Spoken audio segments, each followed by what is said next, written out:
How to set do not disturb in Slack.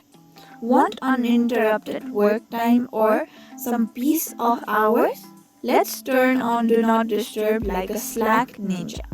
So here we don't have a do not disturb option, but you can always pause the notification and let other know as well that you are busy with some work.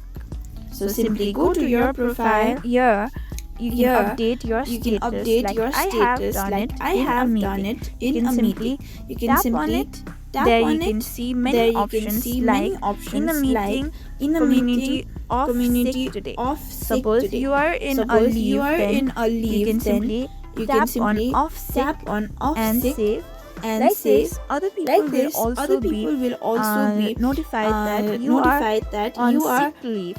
And then on after sick that, what leave. you can do, And then this after that, what you can automatically do, this turns your automatically notification off. But turns your what you notification can off. do is But go on what you pause can do is notification and tap on go on until pause tomorrow. notification Then simply tap and on tap save. on until Like tomorrow. this, you'll be changing Then your simply tap on save. like this, you'll be turning on Like do this, not you'll disturb be mode in Slack. changing your